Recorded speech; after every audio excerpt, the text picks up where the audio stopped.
हरे कृष्णा। आप सभी को आज हम सुनेंगे प्रदोष व्रत की कथा। शंकर भगवान की जय, गौरी माता की जय। पौराणिक कथा के अनुसार प्राचीन काल में एक नगर में एक बहुत धनी साहूकार रहता था। उसके पास धन दौलत की कोई कमी नहीं थी, लेकिन वह संतानहीन था, जिस कारण वह बहुत दुखी रहता था। एक दिन साहूकार ने अपनी पत्नी से कहा, हमारा जीवन व्यर्थ है क्योंकि हमें संतान सुख प्राप्त नहीं हुआ। हमें किसी संत के पास जाकर इसकी सलाह लेनी चाहिए।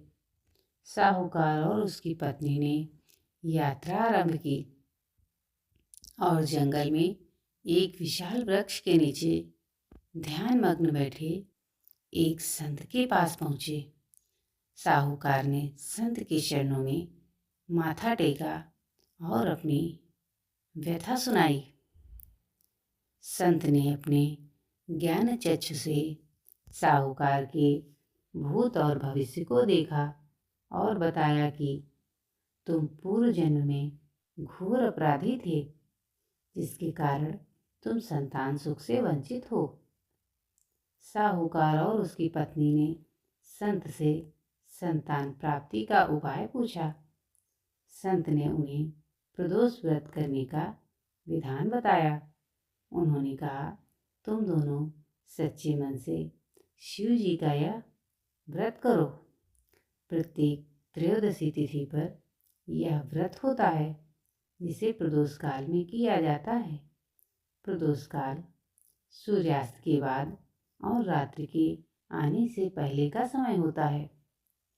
इस व्रत को करने से भगवान शिव प्रसन्न होते हैं और तुम्हारी सभी मनोकामनाएं अवश्य पूर्ण होंगी। इस प्रकार साहूकार और उसकी पत्नी ने श्रद्धापूर्वक प्रदोष व्रत का पालन करना शुरू कर दिया। उन्होंने पूर्ण निष्ठा के साथ यह व्रत किया और भगवान शिव की पूजा अर्चना की। कुछ समय बाद भगवान शिव की कृपा से साहूकार की पत्नी गर्भवती हुई और उसे एक पुत्र रत्न की प्राप्ति हुई। साहूकार और उसकी पत्नी बहुत प्रसन्न हुए। उन्होंने संत को धन्यवाद किया और अपने पुत्र का नाम प्रदोष रखा।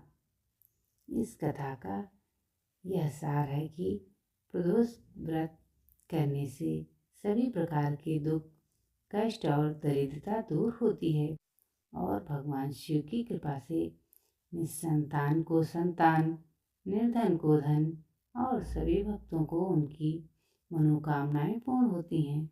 इसलिए यह व्रत सभी सिद्धियों को प्रदान करने वाला माना गया है। धन्यवाद। हरे कृष्णा।